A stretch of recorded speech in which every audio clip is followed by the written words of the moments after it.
आज के इस न्यू वीडियो में, जिसमें हम बात करेंगे BA BSc BCom third semester के co curricular subject human values and environmental studies के टॉपिक से।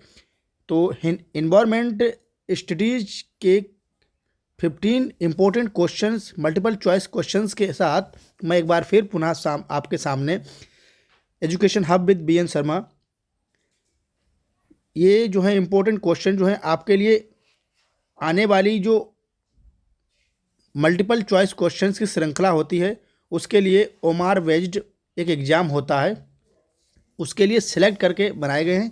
ये इतने इम्पोर्टेंट क्वेश्चन हैं कि आपको जो 100 प्रश्नों की जो सीरीज आएगी उसमें ये निश्चित रूप से देखने को मिलेंगे। ये मेरा मानना है कि ये क्वेश्चन जो है 100% आपको उस श्रृंखला में देखने को मिलेंगे। और ये मेरा कॉन्टैक्ट नंबर है 8299485080। आप इस नंबर से इसकी PDF प्राप्त कर सकते हैं। और ये क्वेश्चन इतने इम्पोर्टेंट हैं कि ये आपकी परीक्षा में 100% अर्थात 110% जो आने की 100% संभावना है। तो शुरू करते हैं। पहला क्वेश्चन, जिसमें पारतंत्र की खाद्य श्रृंखला में मनुष्य की स्थिति होती है। तो जो फूड चेन होती है, फूड चेन अर्थात एक जीव दूसरे जीव पर भोजन के लिए आश्रित रहकर एक श्रृंखला का निर्माण करता है, जिसे हम खाद्य श्रृंखला कहते हैं। तो इसमें मनुष्य की स्थिति क्या होती है, इस विषय में हम बात करेंगे। तो मनुष्य जो होता है वह कौन होता है? उपभोक्ता होता है। उपभोक्ता का मतलब है ये अपने उत्पादक कौन कौन से?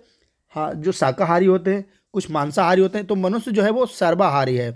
ये मांसाहारी को भी खा सकता है और शाकाहारी को भी खा सकता है। तो इसकी जो स्थिति होती है वह उपभोक्ता होती है। ये इसका राइट आंसर हो जाएगा। उत्पादक वे होते हैं जो अपना भोजन स्वयं बनाते हैं और भोजन के लिए दूसरों पर निर्भर नहीं रहते। अपघटक का कार्य है इन सभी उपभोक्ता और उत्पादकों को डिकम्पोज करना, अपघटक कहलाते हैं। और किसी भी खाद्य श्रृंखला में इनकी संख्या सर्वाधिक होती है, ये भी याद रखेंगे आप सभी लोग। किसी भी फूड चेन में अपघटक की संख्या जो होती है वो हाईएस्ट होती है। सेकंड क्वेश्चन देखेंगे हम। पारिस्थितिकी तंत्र में ऊर्जा का प्रभाव, मोस्ट इंपोर्टेंट, लगाइए स्टार, 100% आएगा। हमेशा ऑलवेज अपराइट, एक दिशी होता है। और जो ऊर्जा का पिरामिड होता है वह हमेशा सीधा होता है, इस तरह से अपराइट। तो पारिस्थितिकी तंत्र में ऊर्जा का प्रभाव एक दिशी होता है, एक दिशा में होता है। और जो ऊर्जा होती है वह एक ट्रॉपिक लेवल से दूसरे ट्रॉपिक लेवल में 10% जाती है। मान लीजिए ग्रीन प्लांट होते हैं, इनके पास 100% एनर्जी है। अब ये अपने जो शाकाहारी हैं इनको खाएंगे, उनके पास कितनी ऊर्जा फ्लो करेंगे? 10 का 10% कितना हो जाएगा? 10%। 90% एनर्जी है वो एनवायरनमेंट में व्यर्थ चली जाती है। तो ये 10% का नियम जो था ये लिंडेमान द्वारा दिया गया था। लिंडेमान ने ऊर्जा के ट्रॉपिक लेवल से दूसरे ट्रॉपिक लेवल में जाने पर 10% का नियम दिया था। नेक्स्ट क्वेश्चन नंबर 3, पारिस्थितिकी तंत्र में ऊर्जा का प्रमुख स्रोत होता है ऑलवेज सौर ऊर्जा होती है। ये इसका राइट आंसर हो जाएगा 3 का। नेक्स्ट अगर हम बात करें फोर्थ क्वेश्चंस की, तो इकोसिस्टम शब्द का प्रयोग सर्वप्रथम किया था। तो इकोसिस्टम का सर्वप्रथम प्रयोग टेंसले ने किया था। और अगर इकोलॉजी की बात की जाए तो इकोलॉजी वर्ड जो था सबसे पहले रीटर द्वारा दिया गया था। नेक्स्ट क्वेश्चन नंबर 5, वृक्ष के पारितंत्र में संख्या का पिरामिड हमेशा होता है।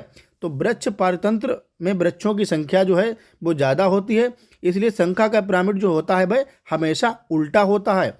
और अगर पूछता है कि वृक्ष पारितंत्र में वृक्षों की संख्या का पिरामिड कैसा होता है, तो ये हमेशा कैसा होता है? सीधा। लेकिन यहाँ क्या पूछा है? जीवों की संख्या का पिरामिड पूछा है, तो ये कैसा होगा? ऑलवेज उल्टा, हमेशा उल्टा होता है।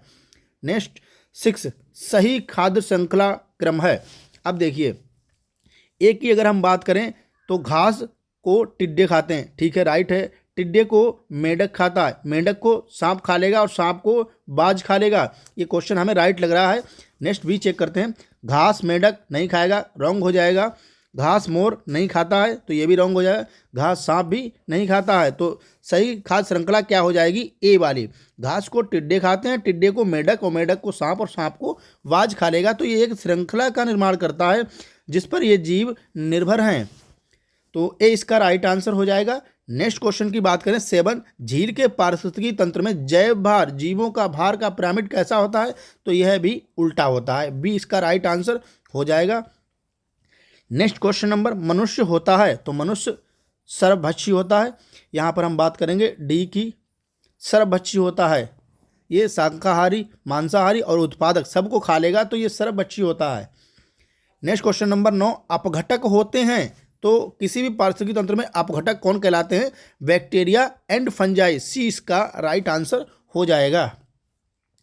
नेक्स्ट क्वेश्चन नंबर बात करें 10 की, मानव निर्मित पारिस्थितिकी तंत्र है तो तालाब मानव ने नहीं बनाया, वन भी मानव ने नहीं बनाया है, झील भी, ये सब नेचुरल है।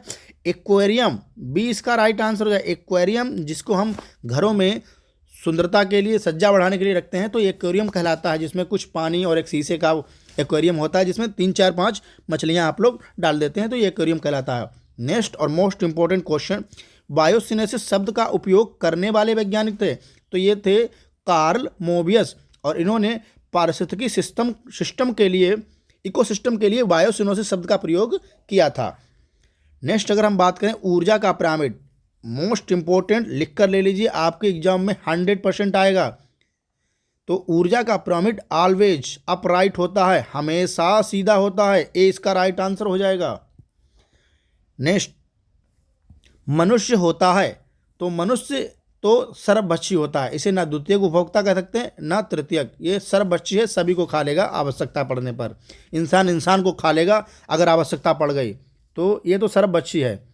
अगर भोजन ना रहे और पता चल जाए कि इंसान को खाना है तो इंसान उसको भी खा लेगा, तो इस हिसाब से ये सर्वभक्षी होता है। नेक्स्ट 14, खाद्य श्रृंखला में प्रारंभिक जीव होते हैं तो प्रारंभिक जीव होते हैं प्रकाश संश्लेषी। बी इसका राइट आंसर हो जाएगा। प्रकाश संश्लेषी को प्रारंभिक जीव कहे जाते हैं, और जो इन पर डिपेंड करते हैं उन्हें प्राथमिक उपभोक्ता कहा जाता है, और जो प्राथमिक उपभोक्ता पर निर्भर रहते हैं उन्हें तृतीयक उपभोक्ता कहा जाता है, और जो द्वितीयक उपभोक्ता पर निर्भर रहते हैं इन्हें सर्वोच्च उपभोक्ता कहा जाता है। और ये इन्हें कोई नहीं खा सकता, ये अपनी मृत्यु स्वयं मरते हैं, ये अपनी मृत्यु स्वयं मरते हैं, इन्हें कोई मारकर खा नहीं सकता, इसीलिए इनको सर्वोच्च उपभोक्ता कहा जाता है। नेक्स्ट अगर क्वेश्चन की बात करें 15 नंबर क्वेश्चन की, खाद्य श्रृंखला प्रारंभ होती है तो खाद्य श्रृंखला जो प्रारंभ होती है ये शुरू होती है प्रकाश संश्लेषण से। हरे पौधे प्रकाश की उपस्थिति में अपना भोजन बनाते हैं, यहीं से खाद्य श्रृंखला जो है स्टार्ट हो जाती है। तो इसी के साथ ये क्वेश्चन की श्रृंखला यहीं पर समाप्त की जाती है। स्टूडेंट, आशा करता हूँ आपको ये वीडियो बहुत ही पसंद आया होगा, और अगर पसंद आए तो वीडियो को लाइक, सब्सक्राइब और अन्य मित्रों के साथ शेयर अवश्य कर दें। इसी के साथ आज के लिए बस इतना ही। और ये इतने इंपॉर्टेंट क्वेश्चंस हैं जो परीक्षा में 100% आएंगे, आप लिख कर ले लीजिए। ना आने पर आप हमें तुरंत सूचित कर सकते हैं इस नंबर पर 8299485080 पर, ये मेरा व्हाट्सएप नंबर है, आप मैसेज भी कर सकते हैं। और इसकी अगर PDF चाहिए हो तो इस पर आप मुझे मैसेज करके PDF ले सकते हैं। इसी के साथ गुड मॉर्निंग स्टूडेंट।